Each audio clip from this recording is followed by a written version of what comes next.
Seiichi here, and we're back with a movie review. Uzumasa Limelight, directed by Ken Ochiai after his debut film The Tiger Mask back in 2013. The main cast largely consists of a bunch of old people, but the highlight here is Seizo Fukumoto. If you don't know him, actually I didn't know him either, but he was the silent samurai in The Last Samurai with Tom Cruise. You know, the silent guy that never said anything at all throughout the film? Well, this is him. And also, Chihiro Yamamoto is the other lead. Everyone else, check down below. So what's this film about?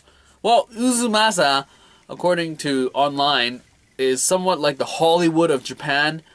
And Limelight is from Charlie Chaplin's quote about being in the limelight sort of deal. They put that together because it revolves around an actor played by Fukumoto who is constantly killed on screen in samurai drama series. And he never is in the limelight. And the entire film just talks about how the changing of time is occurring as samurai drama series are declining in popularity. He's not needed as much and he has to sort of accept this change, and how the new generation is either hating on him or really respecting him, and it's just how he just reacts to these different types of perspectives about his genre. And that's basically the entire film. So what did I think? Well, first off, I really enjoyed the premise. This was a new perspective of this things that we never thought to ask. Like, who are the what do extras do? How do they change as the times change? And definitely this is a specific sort of situation, as in Japan you have a lot of samurai drama series, and as time move on, like what happens to the guys that can't catch up with the technology or that their popularity is declining. And from a premise perspective, this movie was interesting for sure. You get to see what commitments and what hard work goes into being killed on screen, and definitely it was enjoyable to watch in terms of the plot. Now in terms of acting, Fukumoto plays a strong, silent type of guy, and when he speaks, it's like, yeah, he's pretty blunt about it. So I sort of understood why they cast him in The Last Samurai, because his face says everything.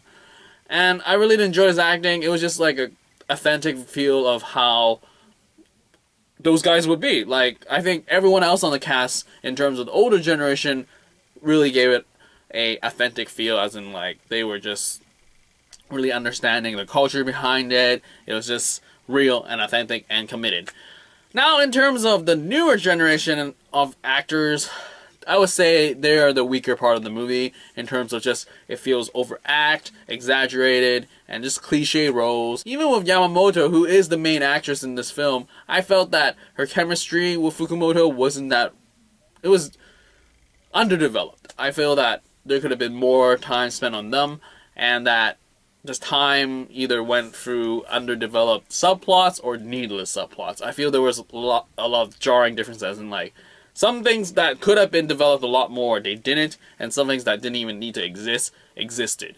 And I felt that really affected the film. And in terms of just the timeline of the movie, I felt that it could have been a lot slower and just more growth. So I just feel that more development could have went through the film in terms of characters, and you would care about them more. Because I feel that there's a lot of characters that you don't feel about, especially from the younger generation.